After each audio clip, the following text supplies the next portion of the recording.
Eyyo, assalomu alaykum. Bugungi videoni posterdan ko'rganingizdek, bugun biz tahlil o'yinini tahlil qilamiz.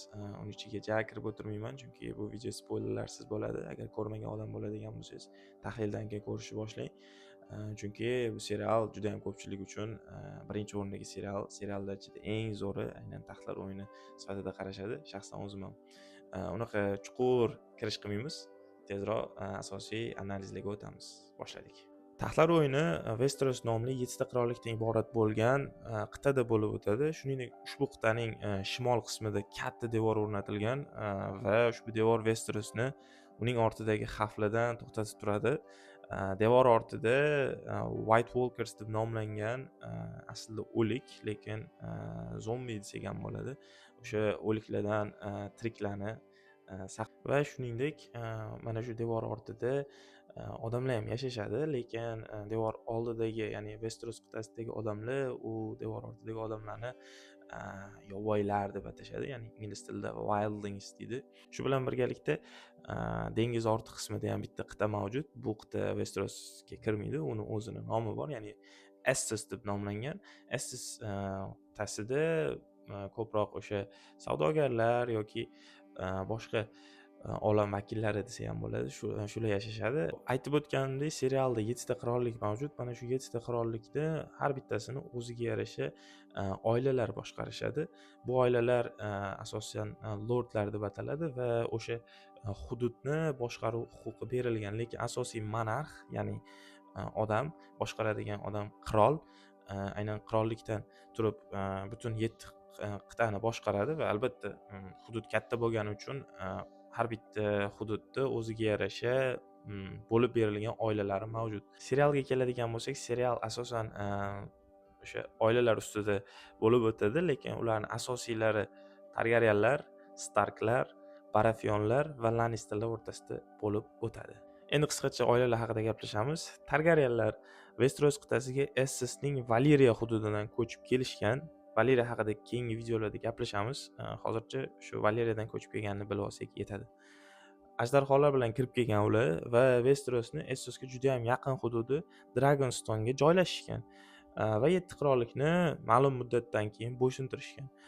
Ular ma'lum muddat yashashgan, lekin 7 qirollik u payt har bittasi o'ziga yarasha qirolliklardan bo'lgan va hech qanaqa bitta qirol tizimi mavjud bo'lmagan, lekin Targaryenlar Westerosga kelgandan keyin ma'lum muddat o'tib уже butun Westerosni bo'ysuntirishgan. Targaryenlarning asosiy o'zini belgisi bu ajdarho.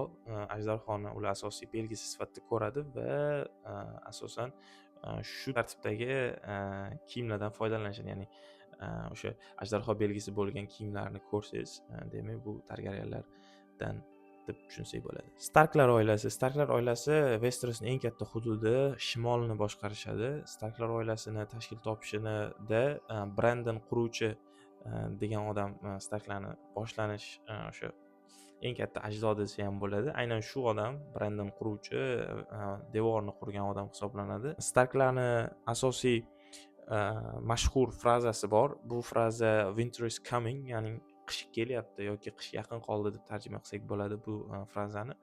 Va bu orqali ular o'sha uzoq qishdan chiqqan ajdodlaridan eshitib kelgan o'sha frazani qayta aytishadi, chunki qish baribir keladi va mana shu qish juda ham sovuq va qo'rquvlarga to'la bo'ladi. Shuning uchun tayyor turish kerak degan ma'noda shimolda mana shu gap yuradi. Starklarning asosiy belgisi bu bo'ri. Ularning kiyimlarida yoki ularning asosiy o'sha belgisi sifatida ular bo'rini tanlashgan va agar kiyimlarda yoki qayerdadir ko'radigan bo'lsangiz, o'sha bo'ri belgisini bu Starklar oilasidan hisoblanadi. Keyingi oila Lannisterlar. Lannisterlar Westerosdagi eng boy oila sifatida ko'riladi. Anchagina obro'ga ega bo'lgan oila va ularning belgisini shakllantirishda ular sherdan foydalanishgan. Xo'p, bu qisqacha oilalar haqida edi. Endi o'sha serial boshlangan davrdan boshlab gaplashamiz. Serial boshlang'ich fazasida ko'rishimiz mumkin bo'lgan narsa bu уже allaqachon ajdarholar qirilib ketgandi va hozirgi qirol bu Robert Baratheon hisoblanadi. Ma'lum muddat Targaryenlar qirolligi ostida bo'lgan Westeros, undan keyin o'sha Ned Stark va Robert Baratheonning qo'zg'olonidan keyin to'liqligicha Robert Baratheonni o'tgan va uni asosiy maqsadi Targaryenlarni hammasini qirib tashlash bo'lgan va deyarli hammasini qirib tashlagan. Ikkita Targaryendan boshqa bular Viserys Targaryen va Daenerys Targaryen. Ularni yosh paytida o'sha qo'zg'olon paytida olib chiqib ketishga ulgurishgan va ular Essesga ketishga, ya'ni o'sha boshqa qit'aga ketishga ulgurishgan. Serial ko'proq Daenerys Targaryen haqida. Daenerys Targaryen qanchalik Westerosni qaytarib ola oladimi yo'qmi, mana shu ustiga quriladi. Ya'ni uni ajdodlari Westerosni juda ham katta muddatda boshqarishgan. Hop, endi taxtlar o'yini o'zi nimasi bilan ajralib turadi? Taxtlar o'yinida siz bitta qahramonni to'liqligicha yomon ko'ra olmaysiz. Serialda aynan yaxshi yoki yomon degan inson mavjud emas yoki personaj mavjud emas. Unda real hayotimizdagi kabi siz yomon ko'rgan personaj serial oxirida yaxshiga yoki teskarisi yaxshi deb hisoblagan odamingiz yomonlashib ketishi mumkin. Ya'ni odamlar vaqt va boshdan kechirganlari tufayli o'zgarish xususiyatiga ega. Bu tomonlama fentezi olam bo'lsa ham taxtlar o'yini real hayotimizga o'xshab ketadi.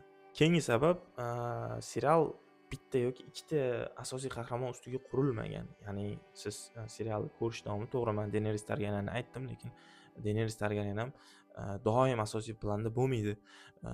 Bir vaqt o'zida taxtlar o'yini serialida siz juda ham ko'plab personajlarni hayoti bilan yashab ko'rasiz. Ularni boshdan kechirganlarini ko'rasiz, qiyinchiliklarni his qilishga harakat qilib ko'rasiz.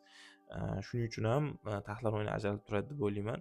Ya'ni juda ham katta bo'lgan juda ham katta masshtabda personajlarni qamrab oladi. Har bitta odamning personaji o'zini yo'lini ko'rsatib o'tadi. Va uchinchi sabab bu serialdagi iqtibos va dialoglar juda ham o'tkir. Har bitta dialogda siz faqatgina so'zlashuvchi odamlarni emas, bir-biriga qarshi bo'lgan aql urushini ko'rishingiz mumkin bo'ladi. Ya'ni har bitta dialogda ma'no, mazmun, chuqur ma'no yotadi va taxtlar o'yinida qilichdan ko'ra ko'proq aqlli qanchalik kuchliligi ko'rsatilgan. Aql bilan ham juda ham ko'plab ishlar qilish mumkinligini aynan siz taxtlar o'yinida ko'rishingiz mumkin.